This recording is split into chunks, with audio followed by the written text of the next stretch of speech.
What a game. I don't know if you guys know this, but I really like Star Wars. Star Wars Podracer is one of my favorite racing games ever. I've been playing it for almost over 20 years, which is just wild. One of the first consoles I ever owned was a Nintendo 64. I don't really have a memory of when I got this console, but I've just always had the 64.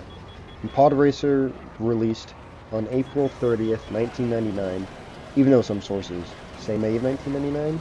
And as you know, Phantom Menace came out May 19th, 1999. So it seems this game released 19 days before the movie, presumably. And if that's true, I assume they do it to build hype around the movie. I don't know when I got Star Wars Podracer. Just like my 64, I've known I've always had it. It was one of the first racing games I owned, and it's still one of the best today. I currently own Podracer on my Switch, and I own a PS4 copy on my PS5. And I've played it countless times. I've also platinumed it, but it was a really easy platinum, so it's like not too much of a brag. But what I really like about it is just the speed of the racers, and it feels so smooth for a 26-year-old game. I just remember so many sessions with my older brother, just racing against each other, competing across the galaxy. Man, I remember being so bad. Funny story, every race when I was a kid that I'd play by myself when I wasn't playing with my brother, even though this went the same, just not this part, I was dead last. So I thought, what if I wait at the finish line, right, for all the other racers to come back around, then I can get a head start, like speed up before they reach me, then I'll be first. And as you know, that's not how it works at all. I just ended up getting lapped. But it did teach me that if I wanted to win, I needed to try. And I can't rely on cheap tricks. Looking at you, Soboba.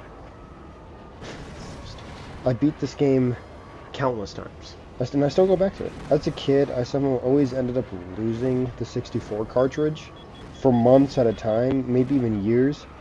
And then they get to a point where my brother and I would say, do you remember that Star Wars game? It was a Star Wars pod racer. And then we'd go off on a tangent and how much fun the game was and which character we played, which for me was always Anakin. I think he did too, so we were just two Anakins. Or what map is the best, and to this day I still can't decide which map is the best, but yeah, there's some strong cases for certain ones. Then we'd look for the copy for hours. In our gaming area, we search every nook and cranny for the copy. We even searched like in the most peculiar spots, and we go upstairs and look for everything. But we would never find it. It's so strange, we would never find the copy. But then just one day, it would just show up there, out of the blue, just right where we left everything else, which is wild to think about. This happened countless times. And then we'd freak out, race to put it back in and get race.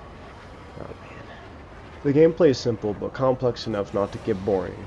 And I love simple games like this, ones you can put in and play for hours or even days at a time, and not touch it for long stretches, just to put it back in and play for another reasonable span of time. Star Wars Podracer is a wholesome, underrated racing game that captures the magic of Star Wars in video game format. And I'll forever love it because it's a game that makes you look back and go, yeah, I'm glad I played that. That was worth my time.